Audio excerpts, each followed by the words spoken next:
Okay, so we are continuing with the theory named deontology, and in this particular clip what we are going to do is to see actually how someone can reason with this particular theory known as deontology. And to get going, what we need to really recall is how do we really arrive at mathematical truths. And you all know that in mathematical truths we perform a kind of proof. Okay, we prove the mathematical truth, and the same applies to moral truths. The structure remains the same, and this also for Kant implies that the mathematical truths and moral truths are in the same plane of human knowledge, which are basically set of universal laws. Now there are three methods broadly, and first two methods are more or less similar. Okay, so just assume that you have a claim that cheating in exams is morally justified. Just call it P, and what Kant would say is that try to universalize it, try to run it for everyone. And in that case, we need to then claim that cheating in exams is morally justified for everyone. Okay, there is a universal law, P, in such a way that it applies for everyone. Okay, and it's a morally good action. What that implies is that then everyone should cheat. Okay, and what that particular assumption then will in effect imply will be the following: that therefore the process of examination does not retain its meaning. If everyone cheats in examination, then there is no meaning for examination, right? There is no validity for examination, and which is more or less what will happen if everyone performs a morally wrong action. The act itself for which the process was obligatory, that loses its meaning. Okay, so take for example sending checks to banks where people know for sure that they don't have enough balance in the accounts. Okay, so if everyone does that, say in a particular bank, then the whole process of writing a check loses its meaning. Okay, and writing a check is basically a promise where we tell the other that you have my promise that this much of amount can be drawn from my account. But if we break that promise, try to universalize it, okay, it's fine for everyone, then the process of writing a check loses its validity, and so on and so forth. So this is the first method, very similar to mathematics. The second method is more or less the same, and I've used the same example. That's the reductio ad absurdum. Recall again, how do we disprove a theorem in mathematics? So we just say that someone is saying that cheating in exam is morally justified. Try to take the opposite of that, the contrary position, that cheating in exams is not morally justified, and then try to universalize it. Then there is a universal law that cheating in exams is not a morally good action, therefore it means that everyone should not cheat. Okay, and here the process of examination retains its meaning. So you can take both sides and see where you're really getting the contradiction. In our case, method 1 indicated the contradiction, and therefore the opposite of that is true, but you can also take the opposite and see whether the first method or the second method, whichever is valid, if you get into confusion. Okay, so this is the deontological way of moral reasoning. And the third method is more important. Okay, the first two are involved mostly in cases where human beings is not part of the process of a moral act. Okay, but in the third case, human beings are involved. Okay, and those are relatively larger in number. I'm going to walk you through that. But before that, what is the structure in the first two methods? Take any action and universalize it, and see whether if the universalized action, either P or not P, creates some sort of contradiction. Okay, in here I have written only not P, but it's also for both. Okay, now as I said, the third method, when a human being is involved, or when human beings are involved in the process, okay, Kant says, according to deontology, treat the human being as an end, okay, and not as a means. I think we discussed this already at some length in the live interaction as well. So here are the three sort of offshoots of that variant, where Kant says that it's forbidden to use a human being, okay, use someone for something. And you can see that the hypothetical imperative is coming back in here in this method. And it's forbidden to objectify a human being, okay, to treat the human being as an other without a self, okay. So when we deny agency or self or a rational capacity to the other human being with whom we are interacting, then we are objectifying that person. And the third one is that we should not treat the human being as an instrument, okay, as a kind of means where, you know, we know that that person is capable of doing something, but we are mostly interested in their skills, okay. So this is a kind of subsection of the first that about, you know, using a human being, okay. So we shouldn't use the human being for achieving something, should not objectify, and based on skills we should not really use someone as an instrument, okay.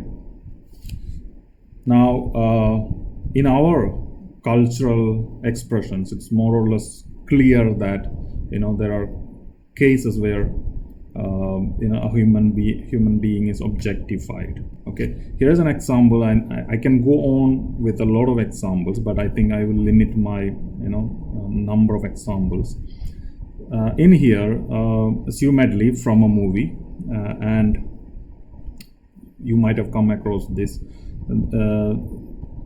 I mean, you can always ask, this is an example from the movie, but again, these are cultural expressions, so pretty much it's common practice to assume in many cases, and especially when we get into, you know, huge debate about relationships, it's common that the person is assuming that whether the other says in the affirmative or negative about a relationship, still it's his or her right to go and pursue, okay, the other person, okay. So, you know, the lyrics says it all. It sort of gives you this impression that the other person who is in this, you know, love relationship is not having any right, basically, to say yes or no, because the hero is assuming that whatever you say, you're mine, okay. So this is a typical cultural expression where the other is objectified.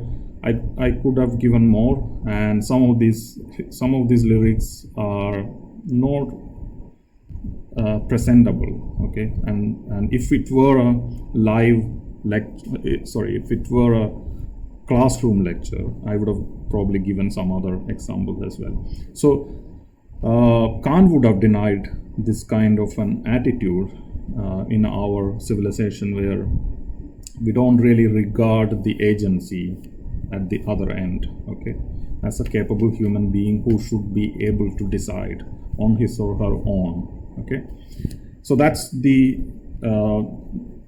significant part, okay, about objectification. But there is also an objectification example that I came across from the book, and I'll probably share the excerpts from the book for you before the exam, at least a week before the exam. It won't be more than 3 or 4 pages.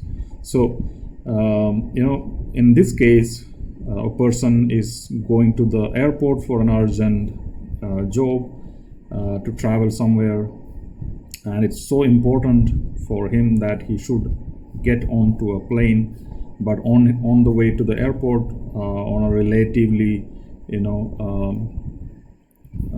sort of rural area somewhere, he sees that someone had met up with an accident, okay, and they are bleeding, they have some injuries, and the cell phones don't have network, and so on and so forth.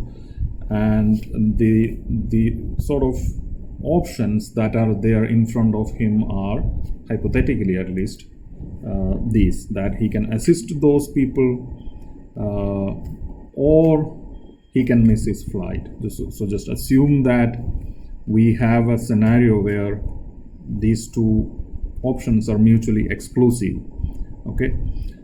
So in here, Kant would again claim that these two people who are injured in the car, they are human beings. They are, in a certain way, ends in themselves, okay. So we need to give the other the right to express himself or herself as a human being, and therefore the right thing to do is to forget about the flight, treat these persons, okay.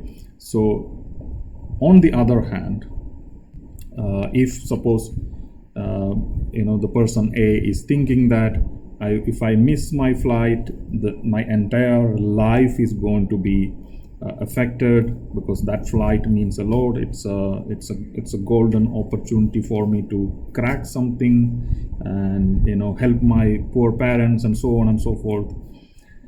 There we are actually objectifying the people involved in the incident, and we are not sort of using them as instruments, and neither using them in a certain way so as to achieve something, but ignoring them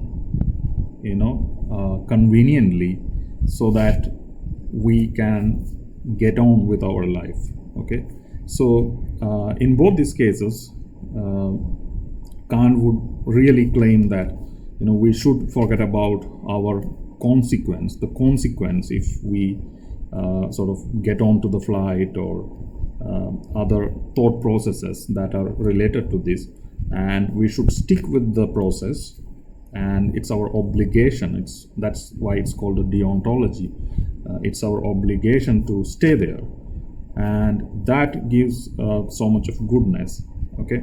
And probably and when you go through such examples, you will definitely see that there is a bit of worth, internal worth, constitutively out there on the process, okay, on the process. So it's the worth of the process that is more important, and we are obliged to sort of take care of it, okay. Be it our parents or anyone who is not well, we take them to the hospital because we know that there is a worth and there is value to that job more than something else, okay.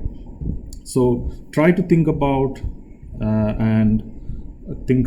deontology in your day-to-day affairs, and see whether you're able to reason well with deontology.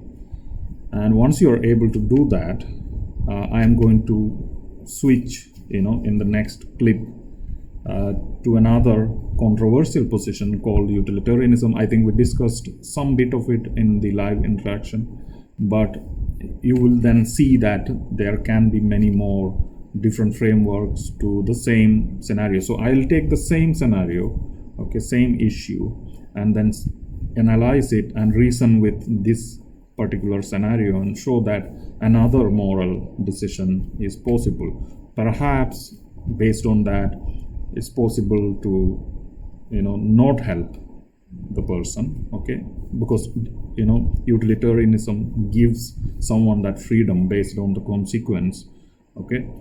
And it's also possible to probably argue that it's fine to create some exceptions, like cheating in an exam, or breaking a promise, etc. So we'll see that.